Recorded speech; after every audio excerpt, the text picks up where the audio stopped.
Hello everyone, my name is Lowko and welcome back to a professional match of StarCraft 2. Now I know that some of you are currently staring at the scoreboard and you're looking at the cowboy going up against Napoleon. Who in the world are these two players? So spawning here in the top left hand corner of Lightshade, we have the Red Protoss player who's from the greatest country in the world, aka the Netherlands.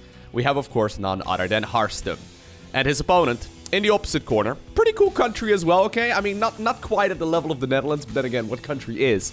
With the blue ZERG drones, we have the man who's considered to be the greatest of all time, and he goes by the name of Serral. That's how he says it himself anyways. Serral. Alright, now let me... Okay, here we go, okay? Oh, with the magic of video editing, right there. I've updated... Well, I haven't updated it for my own cast yet, but I've updated it in post-production. So the scoreboard is probably gonna be a little bit easier to follow. Now, this game was played, I think about a week or so ago on the live stream of Harstem.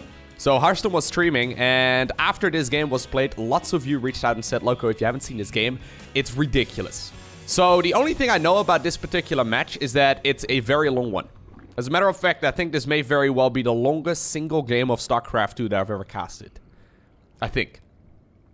I don't know. I've casted a lot of StarCraft over the years. But this one, I mean, spoiler alert. It's not a best of 5. It's not a best of 7. It's none of that. It's literally just this one game right here on Lightshade. Which is also kind of interesting because, I mean, this map does have quite a lot of bases, but this map actually has a very short rush distance. So natural to natural is comparable to, for example, submarine.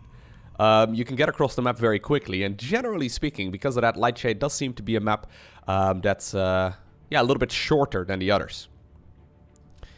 Now, it's a ZERG versus Protoss, right?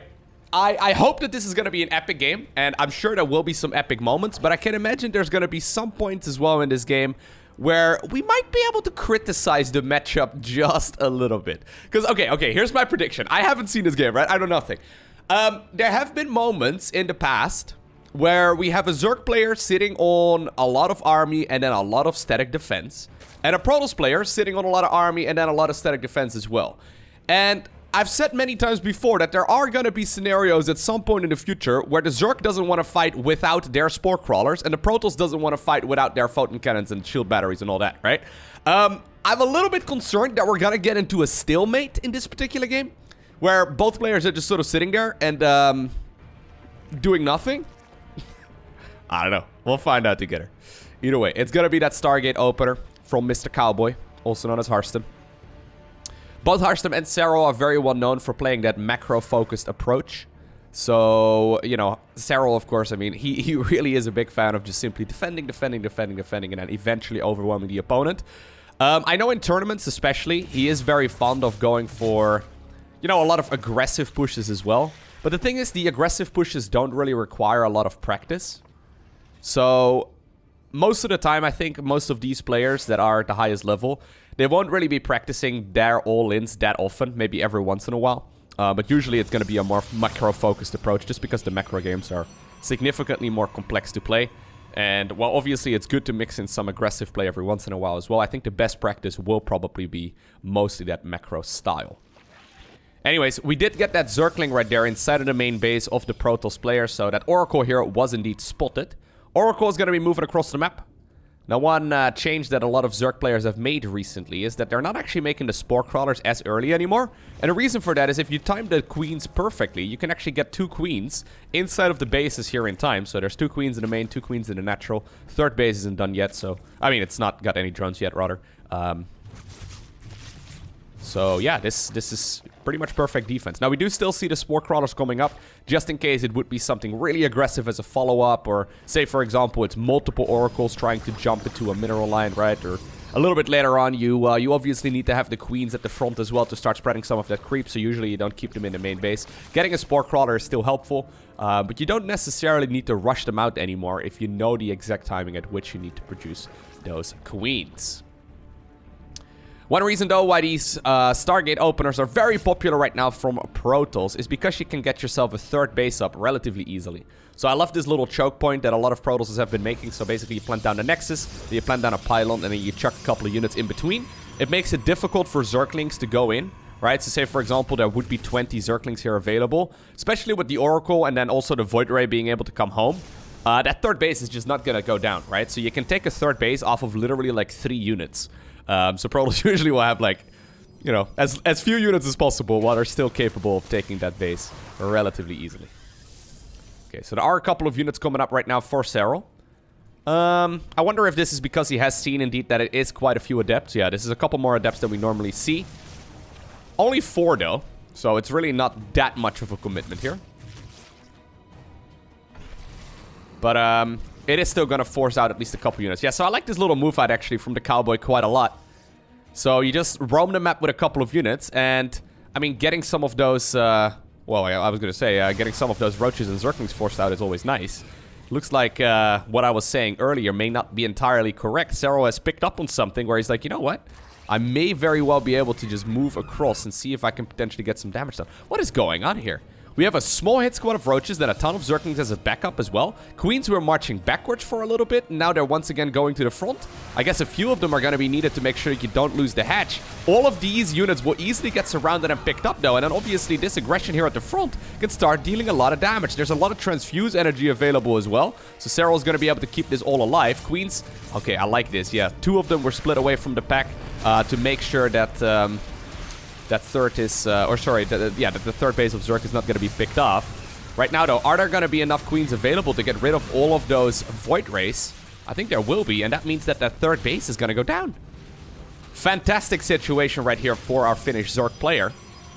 Okay.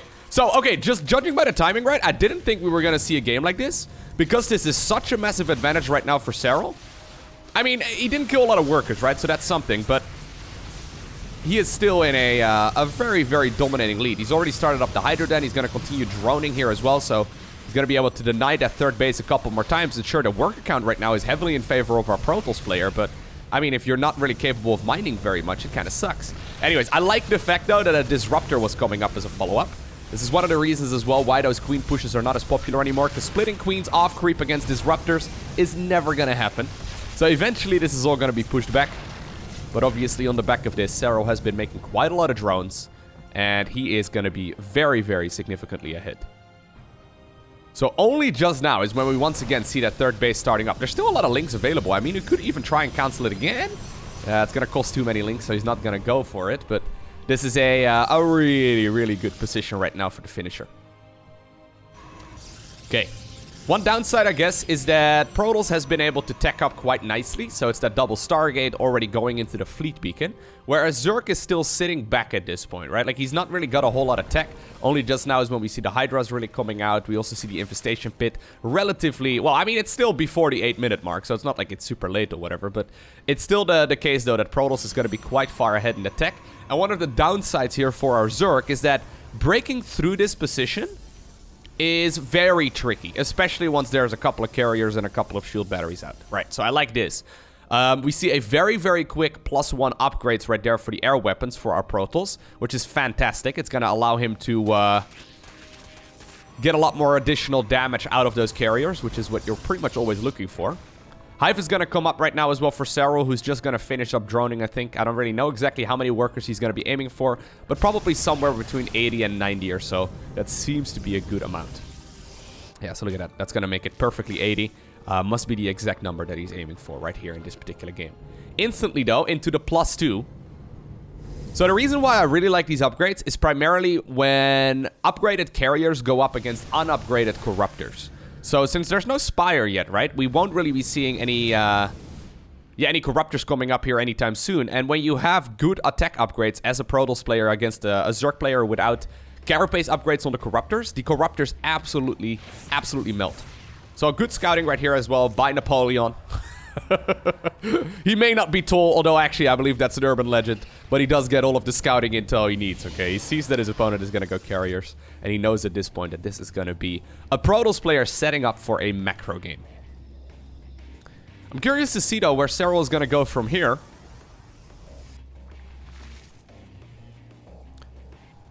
Pushing out with a ground army against someone who has this type of force over here is very dangerous, right? Like, these disruptors rather have a lot of potential. Okay, that's one of them used. No damage done on that one. This one does still have a Purification Nova available as well. I think what Serral wants to do, yeah, indeed, that makes a lot of sense. He's getting himself a couple of Vipers right now, because if he can abduct those Disruptors, even while they're using Purification Nova, he's going to be able to make it so that those units will not be able to deal damage. Plus, obviously, abducting units... Oh! Okay. Oh, good split. Abducting carriers into the Hydras is not bad at all. Now, 2 Zealots without charge just move through the center of the map here. Twilight Council actually only just now coming up. That's pretty insane. Yeah, I think that Harstem has put all of his eggs in one basket. He's like, you know what? I need to hold on right now using carriers and getting myself some static defense out. I need to try my very best to live through the next couple of minutes. And once I get my 4th base up and running, life is likely going to be a little bit better. So that's exactly what we have right now. 4th base has been acquired here by the Cowboy. I have Templar, he says. Does he? Is he just... Okay. I think that Harstem here is a little bit concerned for an all-out push.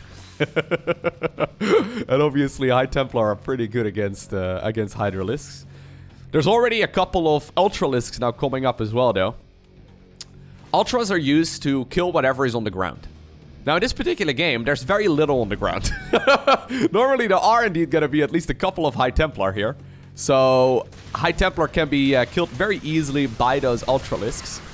Serral, though, is just playing heavy macro, right? So this is kind of what I expected. He has got himself 80 plus workers right now, right? He's starting the Spore Crawler production. He's going double Spire. One of them is going to morph into a Greater Spire, but the other one is going to start researching. We have the Ultralisk Cavern. We have the Pathogen Glands upgrade. Serral is basically setting himself up for a late game.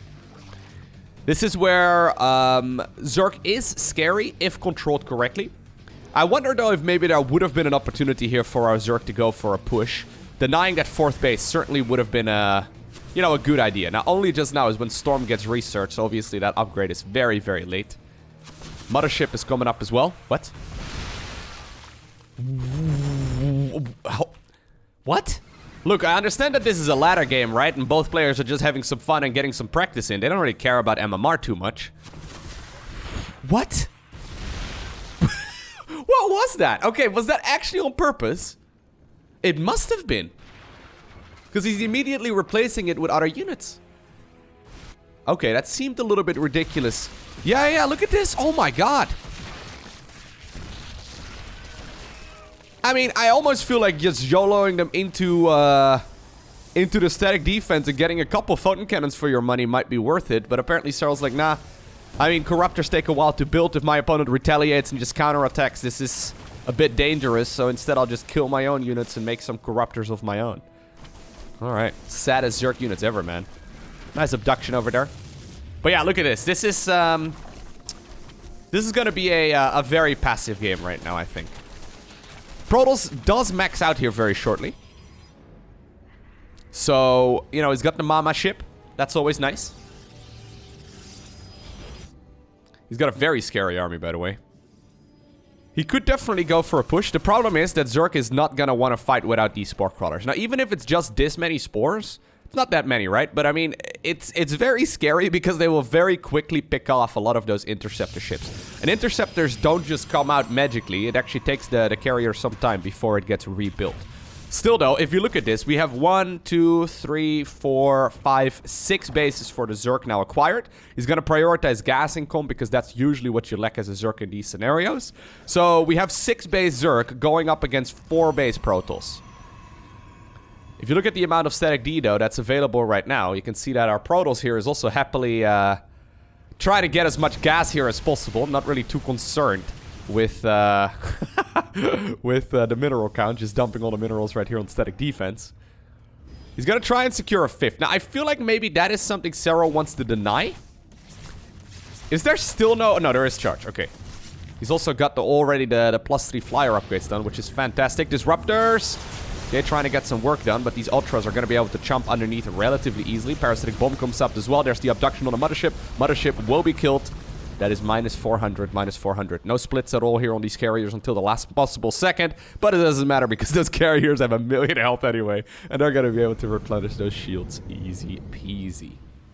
One thing that you can sometimes do as a Zerg player is get a parasitic bomb on the units, then have all of the carriers fire their interceptors on the corruptors, and then you fly the corruptors into the carriers. And what ends up happening is that since the interceptor ships will chase the corruptors, the parasitic bomb that's on the carriers will then in turn kill all of the interceptor ships really quickly. If that makes any sense whatsoever. So parasitic bomb deals 120 damage, and interceptor ships have 40 health, and then 40 shields. So it only takes like a couple of seconds for all of the interceptors to be gone. So sometimes that's something that Zerg players will be aiming for as well. But it looks like the 5th base now has been acquired by our Protoss player. He's going to start up the static defense over here as well. And, well, not a whole lot I don't think that our Zerg player can do against this. Look at this, man. As someone who plays Zerg a lot on the ladder and who has been in this scenario a bunch of times as Zerg, more so than I'm willing to tell you, this hurts me a little bit. I'm trying my best to stay not like, I'm trying to be impartial here, right? I'm not trying to choose sides here. But it really feels like Zerg was really far ahead and Protoss turtled really hardcore and got back into this game with a menacing force that's going to be super difficult to actually destroy. This hurts me a little bit because I think 99 out of 100 Zerg players will lose from this scenario. I know theoretically speaking, and maybe Serral's going to show us how it's supposed to be done, right? He's very good at that late game control. Arguably blessed, or arguably speaking, best late game in the world. He's very good at that late game control. But I still feel like this game is now looking so much harder than it may have been absolutely needed. Now the Mothership here pops out in time. We do indeed see the Burrow coming up as well. A couple of Brute Lords up north. I like this. Recall, though, has been utilized. I was going to say that Protoss army is not very mobile, but maybe it can be baited away right here from the static defense. Okay, so +3/+3 upgrades are coming up on all sides. Mothership is gone right now, so once the Zealots are gone outside of the main base as well, I can imagine that those Zerglings will probably once again on Burrow. Okay, good abductions here. Once again, it's a couple of Void Rays gone. Okay, so even though Zerg did start researching a little bit later here, these upgrades will catch up very, very shortly. I think what Serral's goal is, at this point, is to make sure that Protoss doesn't get too much money. So, mining out these bases here is gonna take some time. But as long as Protoss doesn't get a base past this, and since Zerg has been able to take whatever expansion they like for quite some time, this should still be a really good position right here for our Zerg.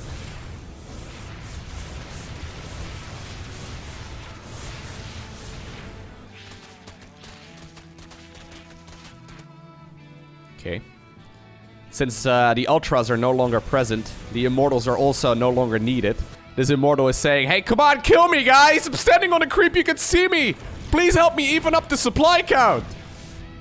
I want to replace this army with better units, man! I'm just here as a meat shield, killing some creep.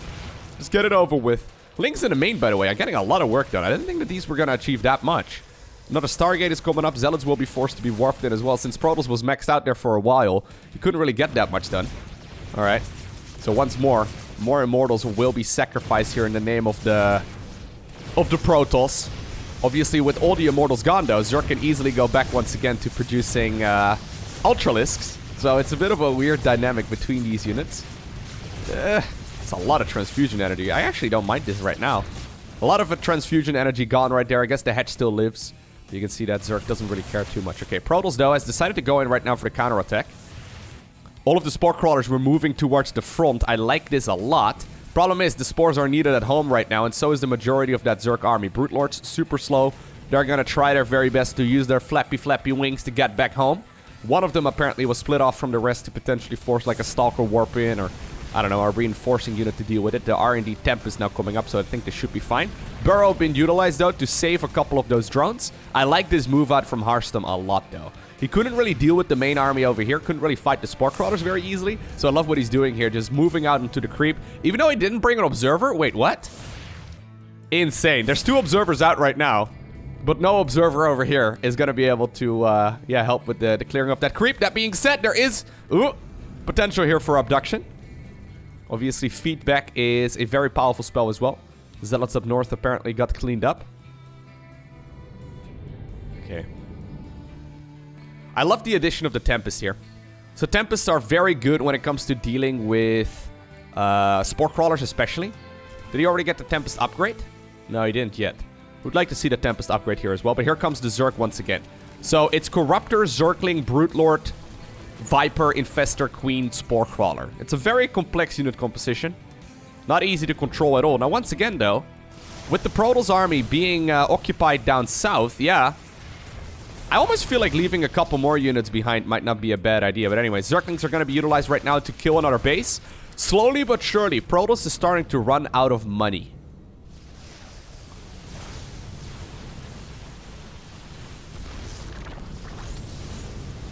With this base once again getting denied over here, I don't think he wants to fight, right? Nah, Spore Crawlers are very helpful here.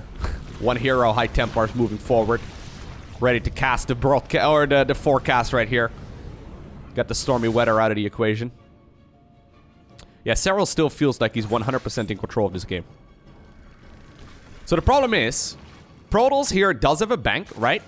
But if you look right here at the actual cost of the army, you can see that even though he's got 9,000 resources and then 4.5k gas, it's not even enough to rebuild this army once.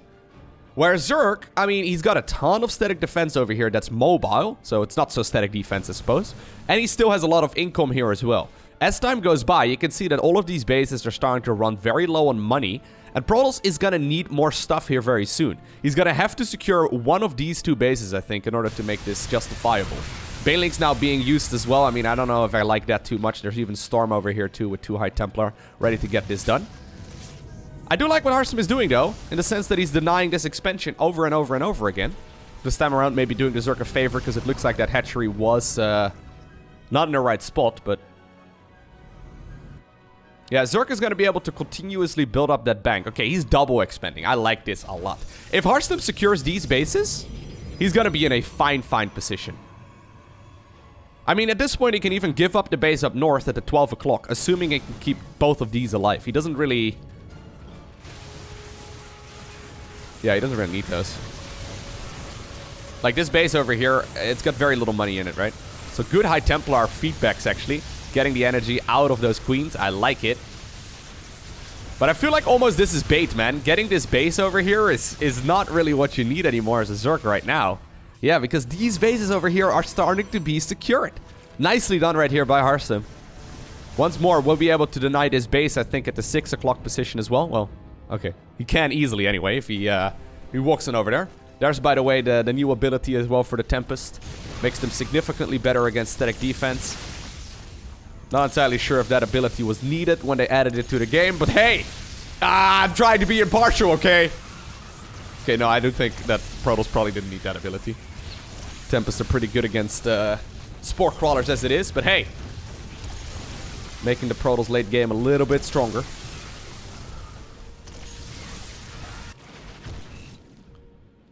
So, okay, if we look at this right now, though, right? If you compare it to just a few minutes ago, Harstem has been making all the right choices.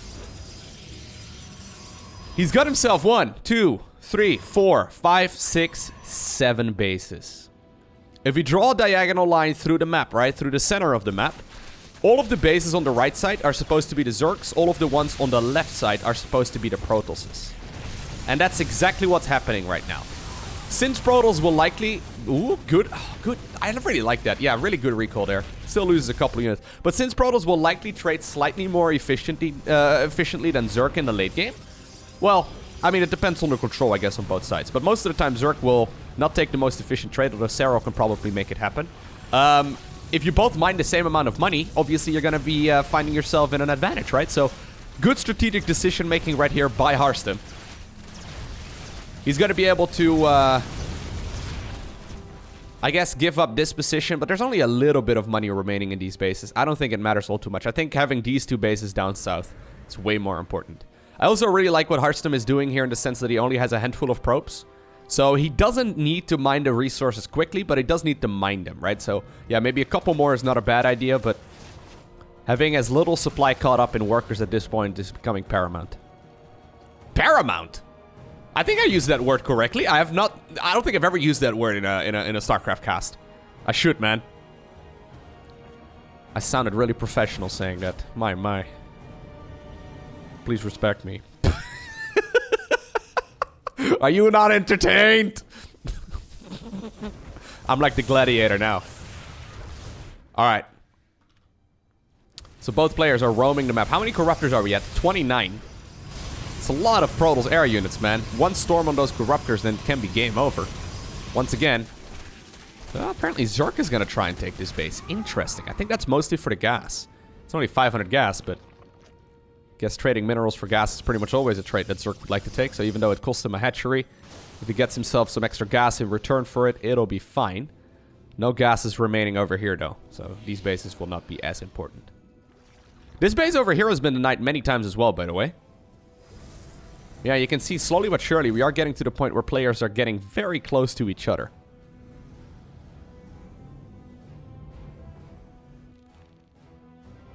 What I can't understand, though, is that this game goes on for, like, a very significant amount more time. If it gets really boring, by the way, I will probably fast forward through some parts of it. Because, like, if both players are literally just going to sit on their static defense, waiting for their bases to mine out, I mean, that's probably not going to be the most interesting part of the game to watch, right?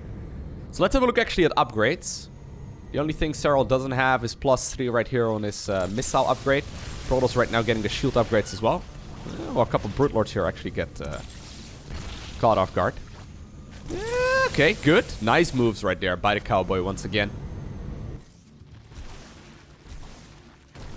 Burrow being utilized to keep those drones at the 6 o'clock alive for a little while longer. This base over here is never going to happen, so indeed Serral decides to cancel a couple of those units as well. And you can see that Protoss is chasing down the ZERG army very, very nicely. Okay, Fungal, massive Fungal actually. Parasitic Bomb as a follow-up as well. Good split this time around here by our Dutch Protoss. Oh my god. Well, it was good initially anyway. And then he pulled it back in. Either way, this is apparently the moment where Harstem is feeling like he can go in for the kill. Since the Spore Crawlers aren't there, yeah, they're going to have to scramble all the way up towards the high ground. This is going to be a rather difficult engagement for our ZERG to take. Zerglings instead decide to go in for a counterattack. One Brute Lord over here as well is, well, looking to help out. There is Storm available, so I think this should be okay. I think the main attention should probably be right here on this army over here. Protoss is now in the natural of the ZERG. Going to be able to kill the Hive very easily. Zerglings trying to go around, but there's so much static defense. I don't think he's going to be able to achieve anything, right? I mean, maybe battery overcharge is obviously going to help out there as well. Corruptors are just simply running for their lives here. I think that Serral has given up the main base. Okay, a couple additional Vipers come up, but with the Hive right now gone, yeah, the Zerglings here will be picked off as well. Oh my god. Man, this is so painful as someone who plays Zerg on the ladder. Oh my god. Like, don't get me wrong. Harstem has been making all the right choices, but... oh, it felt like he was dead in the water after that early game, right?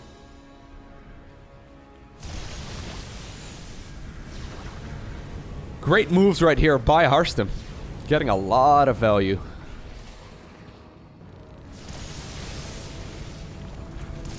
I think strategically, though, Harstem has been out-positioning his opponent here for quite some time.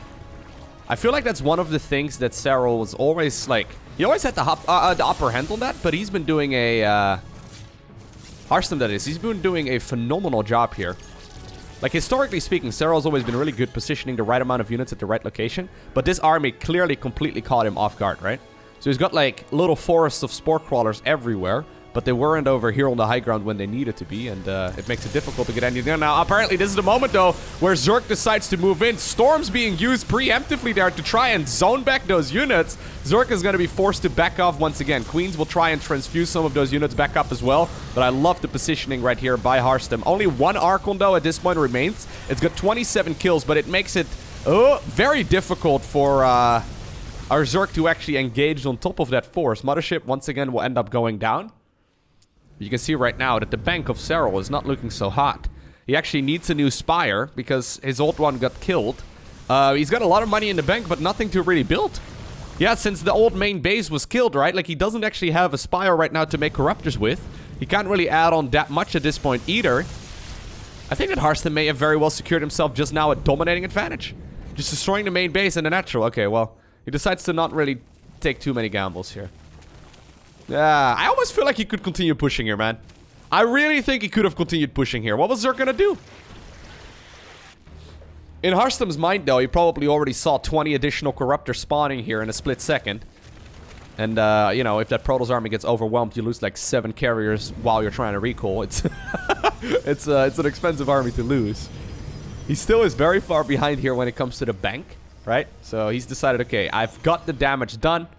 Rather than taking a gamble, like I think if he knew what we knew, he probably would have continued fighting there as well. But right now, I mean, the Spire is going to once again finish back up. So I think that ZERG is going to be quite happy here with the current situation. Couple additional lairs here. Or sorry, hatcheries coming up as well. This lair is morphing into a hive. Even though it's got like 1 hit point. I'm not entirely sure if I agree with that. But here's the infestors and here's additional corruptors as well coming up. Okay.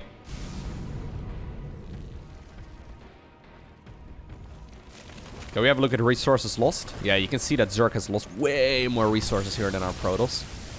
Great control here by Harstem. I love the fact as well that he's abusing the high grounds a lot. Really good stuff. So right now, with the revelation done here, yep, those Tempests can start firing away at this Protoss, or at these Spore Crawlers relatively easily.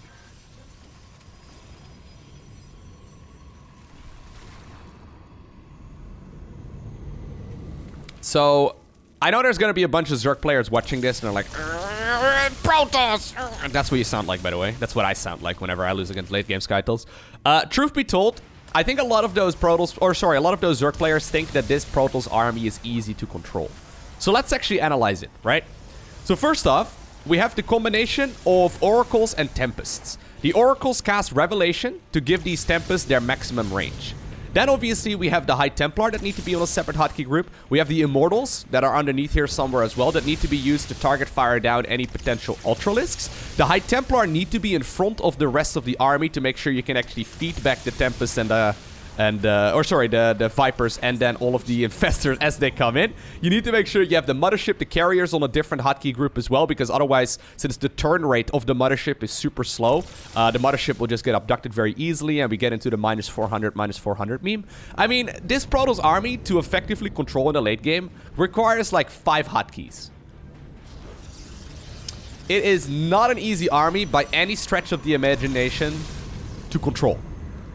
Now, obviously, right, and this is where it gets frustrating, I think, for a lot of people, myself included.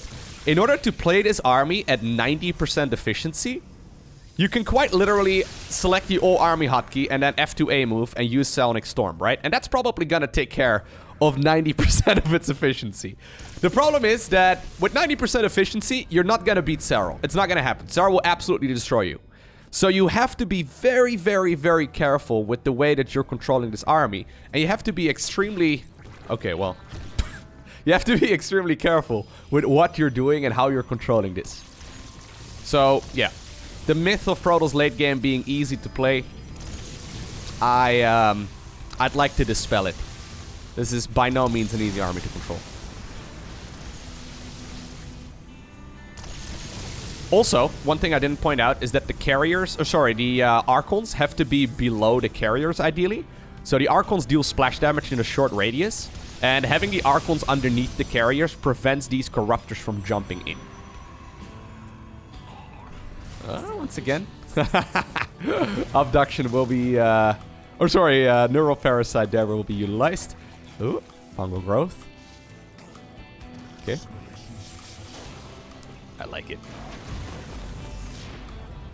So, it looks like Harstem is gonna go for, big Void Ray transition, actually. Look at that. He's gonna go for a very slow push in the direction of the ZERG. Getting rid of some of this creep will allow him to get some space here to put down the shield batteries. And that actually allows these units in the front to actually move forward. I don't mind it. We do see a recall right now. Where'd they go? Where'd all the Void Rays... Okay, they went back to the main base. Okay, don't know why they went over there. Guess they were scared of the Corruptors. The recall, though, doesn't, ZERG doesn't know where the units went, right? So, it's just gonna be careful. Yeah. So, this base will once again be killed. You can see right now Serral falling back. He can't really fight this army on top of static defense. It's just not gonna happen. And with those, those Tempests, I really love the addition of them. I feel like that's what a lot of Protoss players are missing out on. These Tempests with so much range make it, yeah, very good right now for our ZERG player to, or sorry, for our Protoss player to slowly create like a chokehold on this location. So it took him like 5 minutes to break through it, but he's done it. And he's once again going to be able to now, well, throw water balloons apparently with the High Templar on a Greater Spire, but also take off, you know, the top of that Greater Spire and make it splatter into the ground. Eventually. Took a little bit of time, but yeah, ZERG is going to now be forced once again to build another lair. If he wants to eventually go into a Greater Spire, he'll probably need another hive as well. Luckily for ZERG though, he mined out all of those resources, right? So if you look at the banks, Napoleon, still looking pretty good.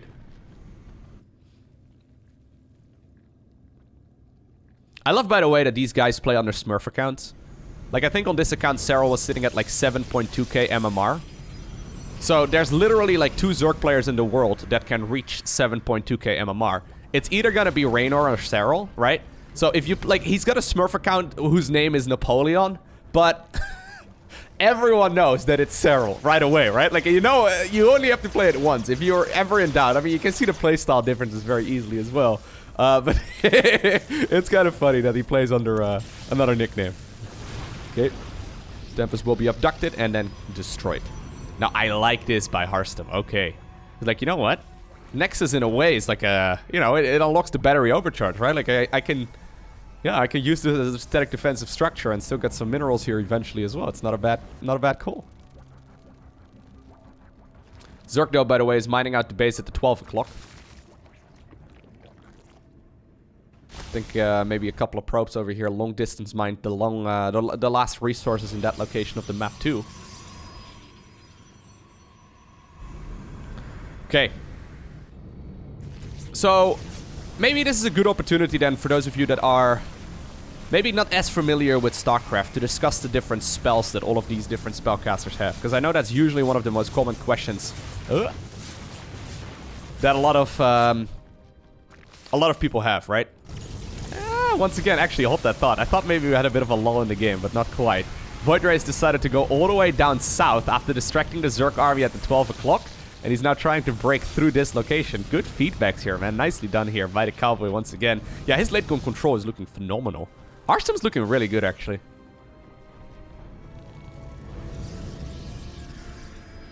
Okay.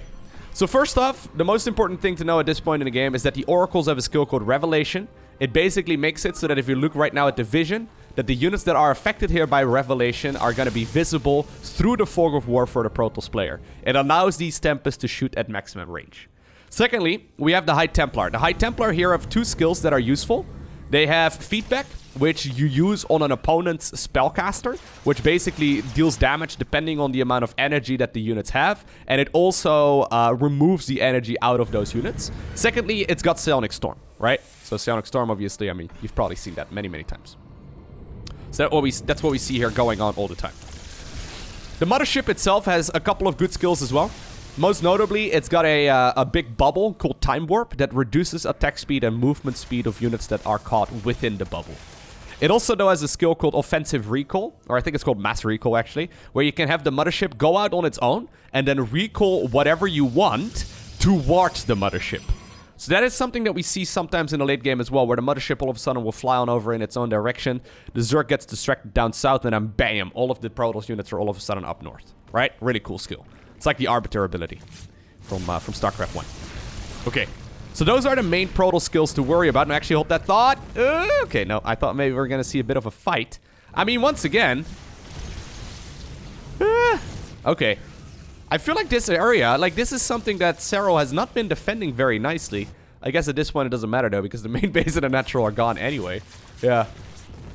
Okay. No, I think it's fine. Okay, so let's discuss the ZERG's abilities, right? So first off, the Queens. The first spellcaster. Often not considered to be a spellcaster, but they are, right? So they have skills to inject hatcheries to get more larvae. They have a skill to put down creep tumors to spread the creep. And then most importantly in these late game battles, they have the ability to transfuse, which they can use to heal units back up to a higher amount of health. This can be used on structures, but also on any of these big units, right? Or any units in general. Anything that's biological. So that accounts for, you know, even in 2v2, you could theoretically heal up like your... I think you can anyway, your opponent's Marines. Secondly, they have Infestors. Infestors have 2 skills that are important here. Mostly Fungal Growth. So Fungal Growth is a skill that you can throw in your opponent's army units, and it slows them down and deals damage over time. Then it's got Neural Parasite, which allows you to take control of an enemy unit temporarily. So that's why we constantly see this, this little dance between the High Templar and then the Infestors. High Templar trying to get those feedbacks in, and the Infestors trying to cast their spells, right? And then we also have the Vipers. The Vipers, most importantly at this point in the game, have Parasitic Bomb, which is a skill that deals area of effect damage to air units. So 120 damage, that's a lot. It's a lot of damage. 50% more damage than Psionic Storm. And it also has Abductions. So Abduction is also utilized to, get some value in. Last but not least, actually, the most OP skill of them all. We have this one right over here. It is the skill that Blizzard replaced the Infested Terrans with. The best skill of all time. Microbial Shroud.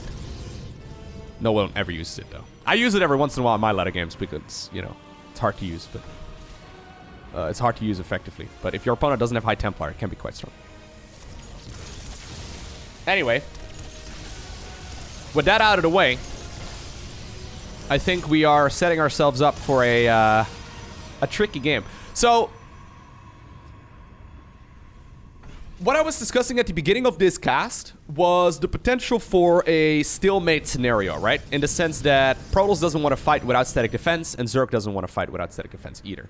The thing is, though, this Revelation Tempest combo is super strong and can kind of prevent those stalemates, because I think eventually it's likely going to go in favor here of our Protoss player. Oh, well, is this really the moment where ZERG decides to shine? Apparently so. He does actually move forward right now with all of those Ultralisks. Big Fungal Growth, big Parasitic Bombs go down as well. There's that Time Warp that I was talking about. The Ultras, though, have been chomping away at most of those units. Only a couple of Immortals actually remain, but all of the High Templar are gone right now, and that means that those carriers will be picked off very easily by the Corruptors. Beautiful moves right here by Napoleon. Oh, can he finish off those units as well? Okay, he does pick off the mothership there at the end. He does still have a lot of health here available, also because the Queens are using their transfuses. Picking off all of these carries, I feel like he needs to commit right now. Maybe another Parasitic Bomb, is that an option? I mean, most of those Void Rays here are running dangerously low on life. There's the battery overcharge being utilized as well, but all of those Corruptors can basically one-shot the units. Insane battle right here for Serral. I think if he had one more Parasitic Bomb, that would have been that army absolutely blown up. Alrighty. I didn't think he was going to take the fight there on top of so many shield batteries, but I guess the wide open space for those Ultras to go in made it think or made him think that that was actually a good call, and I think it was. Yeah, that fight was, I think, about as good as you're going to get as a ZERG here. He did end up losing quite a lot of his Infestors, though, and all of the Vipers, I think, got picked off as well, or maybe they flew back to get more energy. Regardless, you can see right here the resources lost still heavily in favor of our Protoss player. And considering the fact, right, that we have a split map scenario, considering the fact that Protoss can force the issue with Tempests and, what are they called, Oracles, I think that this is still a good position here for our Protoss. If you look right now, by the way, at the bank, ZERG is long distance mining, and he's all out of gas. There's no more gas to be acquired here anywhere, meaning that these 1,500 gas that he's got right now is the last of it. I think that's also the reason why right now we see him remaxing with Queens. Look at that. Queens are being queued up instead of the hatcheries. Queens are a mineral-only unit. And obviously for a late-game spellcaster, that's insanely powerful. Like, Queens are by far the strongest ZERG unit because of that. They don't cause larva. They're great at early-game defense. They spread the creep. They inject the hatcheries. They have transfusion available in the late game. I mean, doesn't get much better than a Queen, right? Anyways, we're getting to the point, though, where neither player is going to be able to reproduce this army if they end up losing it. So, yeah. Harstem here is going to be forced to rebuild his army, too. Yeah, I don't think you need it, man. This base is mined out. Don't worry about it. He only has 4 Stargates, which is actually not that much at this point in the game. But it's not like ZERG is going to be pushing through here anytime soon, right? Yeah, I was looking at this as well. I think we may be getting into the point... Well, I don't think it's a draw yet. I actually think it's a slight Protoss advantage. The problem is, though, that it's going to be really hard to take the fight here on creep. I got 5k, 3k. Serral has 5k, 1.5k. About 5k more to mine. Yeah, I think this is a Protoss advantage. I think Harstem is slightly underestimating the situation that he's in right now.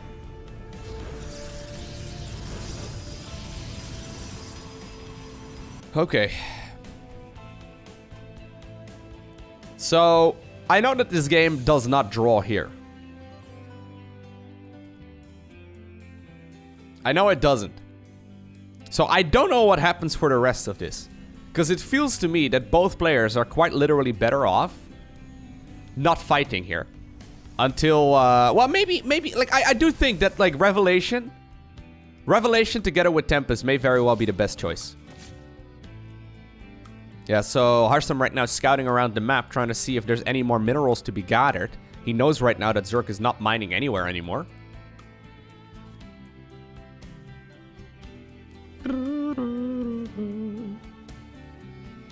Okay, look at the production tab.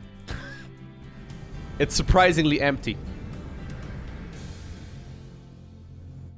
I think this may be the longest game of StarCraft ever casted. I mean, we're not there yet, but like, I think we're getting there. Should I fast forward though? Because it seems like neither player really wants to do anything. I think I'm going to put it at like ×4 here. Yeah, so this is ×4 speed. Okay.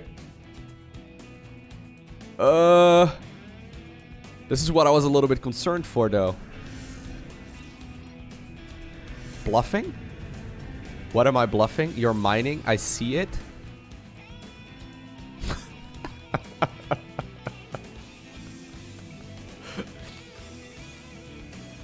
Wait, what?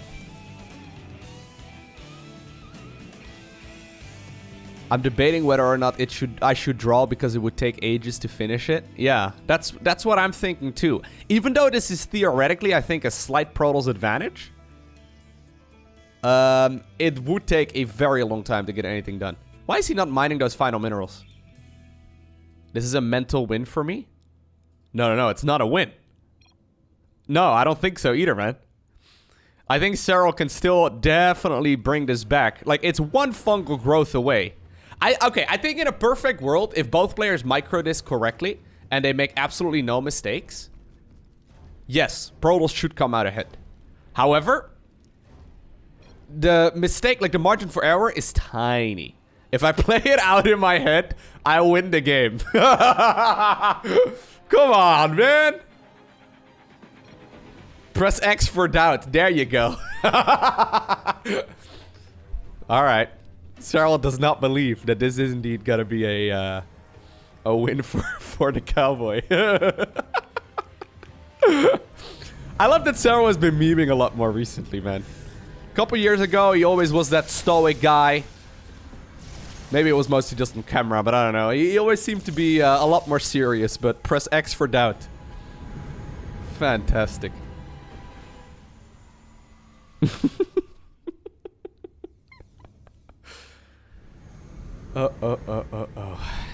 Okay. Well, here we go. Apparently Stasis Wars are gonna be the name of the game. Is this gonna be the slowest ending to a game we have ever seen? Is this gonna be the slowest ZERG death animation of all time? Because I think theoretically it should be. But just imagine, right? Just imagine, since this is now a game of stamina. Just imagine if Protoss makes one misstep. Flies the units a little bit too far forward, forgets about all of those, forgets about all of those High Templar for a little bit, right? And he doesn't pay attention for 1 second, and one fungal growth comes in. This is 100% still a ZERG winnable game.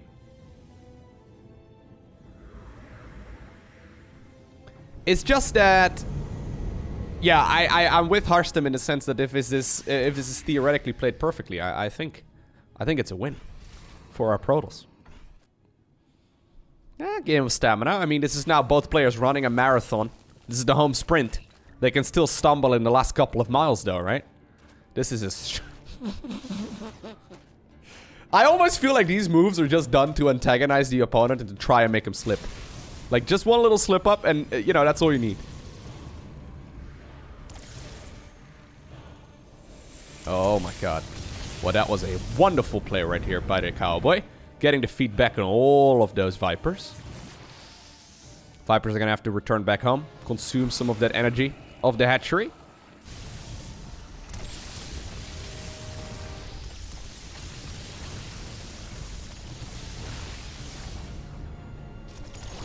Ooh. Just trying to get a fungal done. Have they actually killed something? No, not yet.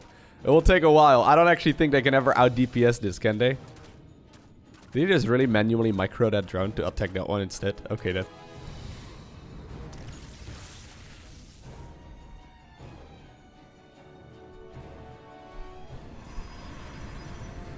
By the way, I believe that this Cowboy from Harstem is, I think, like 6.4k MMR? Or like maybe 6.6. I don't know. I didn't see correctly on the loading screen. But I do know that there's quite a big MMR difference between these two accounts. So Serral winning this would give him like 5 MMR. Whereas Harstem winning this game would probably give him like, I don't know, 30 or 40. It's probably in Harstem's best interest if he wants to climb the ladder as hard as he can on this particular account anyway. To try and win this, right? Because, you know. For one, I know that he's on a road to rank 1. And for 2, I guess, getting Serral a little bit lower in MMR is probably not a bad idea either if you're looking to go for rank 1, right? Yeah. So even if it's going to take another little while to play this out, it's probably worthwhile. Yeah, so you can see the dance here. It's very similar to what we have already seen. Tempest are firing whenever they can. High Templar are trying to land feedbacks whenever the Infestors step forward. Oracles are used as Revelation to try and force those Spore Crawlers to back off. And then everything gets healed back up to full HP by the Queens.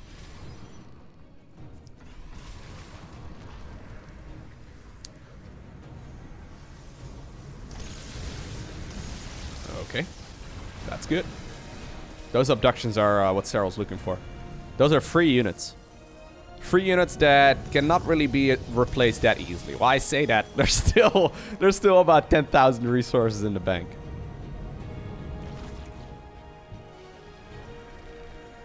By the way, neither of these players really care too much about MMR. Like, I know if you're a ladder hero, you probably care a lot. I personally care about my MMR. But, I mean, obviously they care, but they're not like... Their self-worth is not directly tied to the MMR count, right? Like, that's what it feels like to me quite a lot whenever I talk to people about MMR. It's like, Lowko, I'm 4.5 now, but I used to be 4.7. It's okay. Just, you know... Just don't care about it too much. It's important to care, but don't let your entire self-worth be determined by the amount of matchmaking rating that you have. MMR, by the way, for those of you unfamiliar, is basically the number that dictates skill with StarCraft. And Serral has had a ridiculous amount of MMR for a very long time. Actually, right now on the European ladder, he's been overtaken a little while ago by Clem. Clem has got a few hundred MMR points higher than Serral, which is pretty insane. Broodlord's coming in from the south. They're going to be able to kill a couple of things. And then they back off again.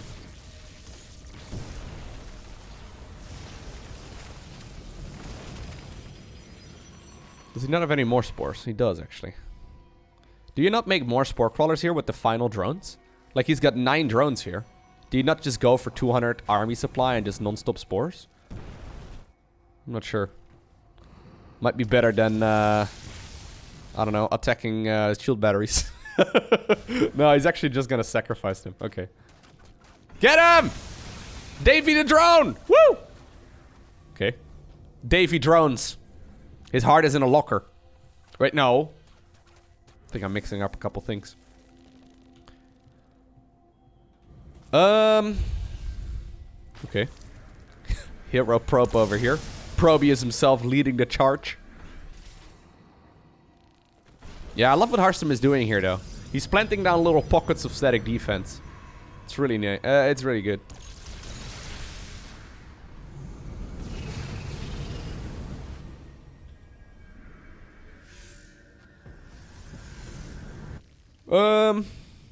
So I don't know who ends up winning this. I feel like it has to be the Protoss, right? Okay, I'll speed up a little bit again. Because I don't think a whole lot's gonna happen here.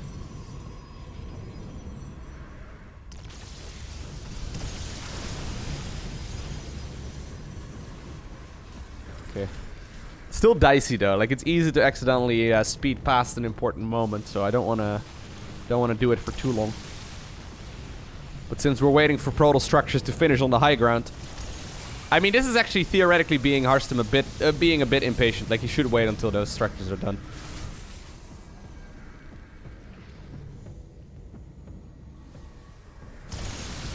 So the win condition, by the way, in StarCraft 2, in case you're unfamiliar, is to destroy all of your opponent's structures. That is the official win condition. We are getting to the point where ZERG doesn't even have that many structures anymore. Spores don't count, by the way. Crypt tumors don't count. I believe spores do. I don't actually even know. I knew at some point because I wanted to find out. I believe they do. I believe they do. Yeah, they do. I'm like 90% sure they do. It happens so seldomly though, and it's pretty much never relevant, so... I mean, these couple of Zerglings. Such a pain. Killing whatever they can. One Void Ray is now left behind to deal with those pesky Zerglings. Okay. These abductions are really good though. I feel like Serral is still getting quite good traits at this point in the game, right? Yeah, losing that big, like, bulk of Infestor that he had earlier really kind of sucked. These Overlords could actually be something worth killing. Brute Lords coming in from the back. Yeah, Brute Lords in a way are trying to do the same thing here as those Tempest are. Since Protoss is not in the luxury of splitting up their units in the same way that ZERG can. Yeah, this is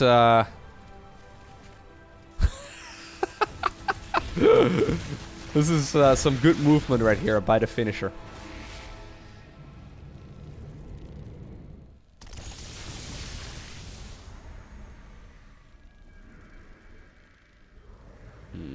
Okay. Speed it up.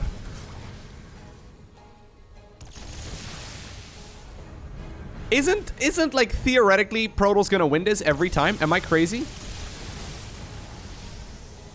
I don't know if I'm missing something. Like, this is relatively undiscovered territory, right? But I don't really know what you could do differently, or what you could do differently right here if you are Serral. Isn't he like slowly being choked right now? If this was a wrestling match, it's the slowest choke of all time, but it feels like it's happening, man. The cowboy here, suffocating his opponent very slowly. It's like a wrestling match between two sloths.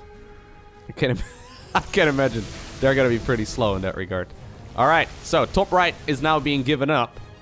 That means that Serral is now gonna be sitting apparently behind the line of spores over here.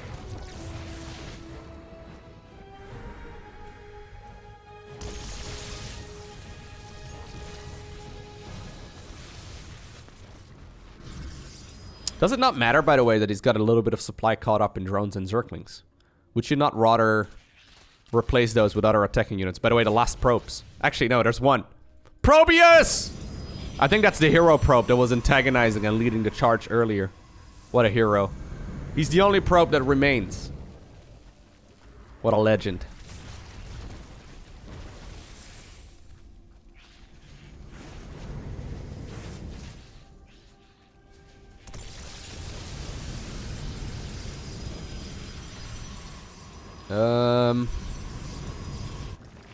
So, Brute Lords do outrange all of these structures, right? So, if hypothetically ZERG does get a good trade and manages to destroy most of this Protoss army, the Brutes can go in for the counterattack and destroy everything else. So ZERG does definitely, like, if they manage to destroy the army, they definitely do have a chance of winning the game. Okay, this is really quite nice. Yeah, there's only a handful of photon cannons in there.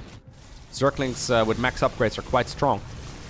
Okay, a couple spore crawlers here will end up getting killed. Revelation once again being utilized. He's absolutely doing a phenomenal job with the Revelation. Serral is extremely patient, though. Seems like his focus is extremely sustainable. Like, he's very good at, like, you know, not losing his cool, I suppose. I don't know if Harstem has any issues like that, but I've seen Serral play many best of 7s over the years. And he is, even when sleep deprived and after like a 12-day or 12-hour-long tournament, he's still capable of playing long, drawn-out macro games. I haven't quite seen Harstem in that kind of scenario before, but I've always been impressed by that. Okay, so a couple more Vipers will be produced. One more carrier now also coming up.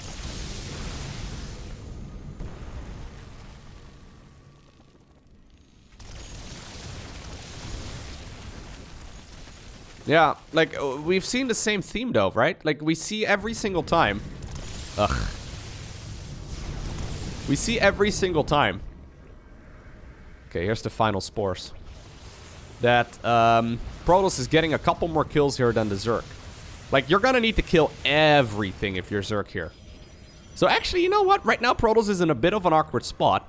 Because he can't really go through the Spore Crawler forest very well. It's like a chess match right now, you know? I mean, he can just go through the Spore Forest, I guess.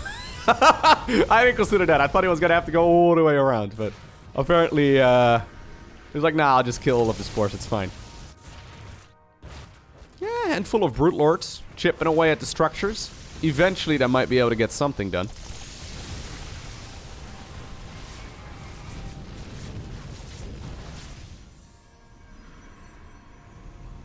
Here comes the static defense once again.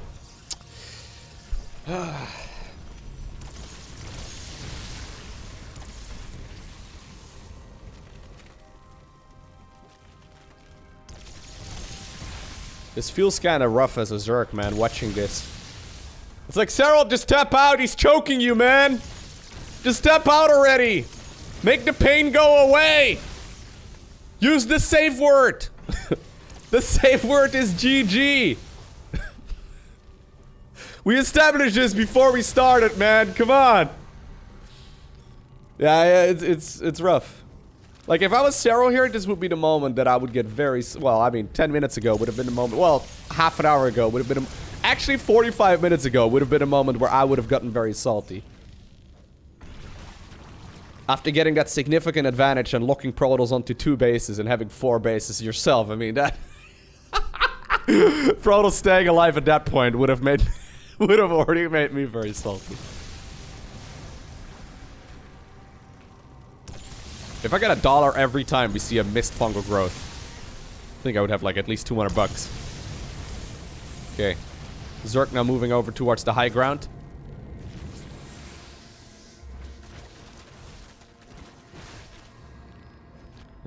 He's slowly destroying whatever he can with the Zerglings, I guess. How many spores are there still? Only 7 spores! Oh no. Couple High Templar get killed, maybe. I mean, shield batteries are pretty good, but eventually it looks like they might go down.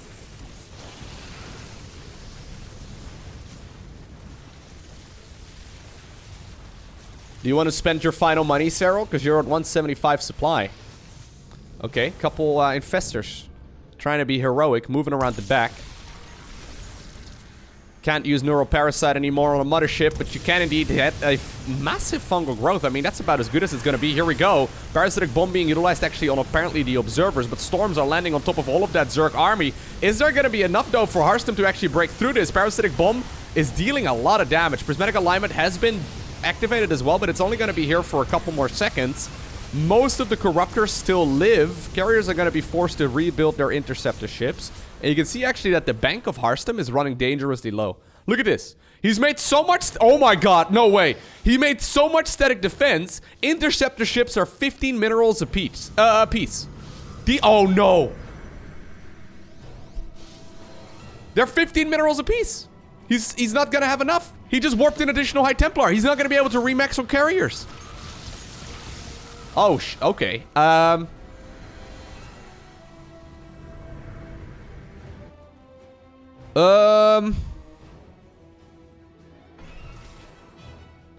That actually seems surprisingly good right now for our ZERG player. The fact that Harstem made so much static defense and ran out of money. Yeah, look at this. All of those carriers have like, well, most of them anyway, have like half interceptor ships at best. I think one of them is full. There's 27 interceptors on 8 capital ships. They can hold 8 of them each. That's 64, right? I mean, that's enough math for one video. You can figure out yourself how many of them are missing, but... Oh, you know what? If Serral actually did this, that would be insane. I don't know if it's a misplay by Harstem or if it's a good play by Serral, but we'll... Oh, no. Literally made so many so many shield batteries and photon cannons and pylons all over the map that he is now not capable of remaxing. He also can't go and sit on the static defense. Because if he sits on the static defense... Oh my god. If he threw this... That would be very painful. Like, the Brute Lords can just go somewhere else, right? I mean, you can technically, I guess, sit on some of these structures over here and force the ZERG to fight on that area. Problem is, ZERG is going to start accumulating a lot more energy here.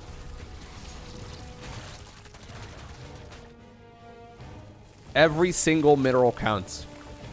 Both players have spent their entire banks.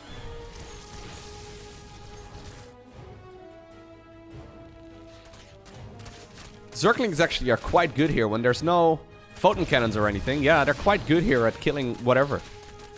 They're gonna help out quite a bit here. Picking off is whatever Protoss is sprinkled out into the map. Revelation is also an energy-based skill, so he can just use it to start cleaning out the creep relatively easily. High Templar, though, you can see, like, this is some stamina right now coming into the mix as well. High Templar should not be trailing that far behind. I mean, it doesn't cost him the game here, but it could. There's one photon cannon over here, though, so that's gonna make it very difficult to pick that off without the brutes. What's your supply? Okay, Serral can't... Okay, sure. Serral's very good at math, guys. Counting in general. You want to draw now? Really? Oh, really? Is this how it's gonna end? Stop killing buildings? No, man! That is the most anticlimactic ending to... Oh. So... Harstem is never gonna fight this without his battery overcharge, without his shield batteries, and without his photon cannons. Camping out in this corner of the map will force the draw. Because if he moves out, ZERG will likely be able to win the fight. ZERG can really only win this, though, assuming that all of these units are not close to all of that static defense. So this is... Oh no. After an hour and 10 minutes, apparently, we've gotten to the point that I was concerned about at the beginning of this video. Where indeed we have gotten to the position where neither player wants to fight without their static defense. Now, to be fair, the route getting there was really quite epic, but... Alright. So, in case you're unfamiliar, in StarCraft 2, there is an automated stalemate detector. So if I speed up right here, basically it comes into play after nothing is killed for like 5 minutes. So if you kill nothing for like 5 minutes time, the automated stalemate detector, there you go, will come into the mix. The game will end, is what shows up right now in the top right hand corner. I know some of you have never seen this before, so it is quite neat actually. Because if I speed it up even a little bit more, the timer is gonna start counting down. And by the way, it resets, right? If something would be killed right now, it does a reset. But just like that, we indeed have a tie. I hope you enjoyed watching today's video. If you did, let me know what you thought of it down below in the comment section of this video. If you made it all the way until the end of this video, please do me a favor and hit that like button down below. It only takes like 1 second, but it might get this video picked up by the YouTube algorithm. Anyways, for now, thanks for watching. Have an awesome day. Don't forget to smile. And I'll see you once again in the next one.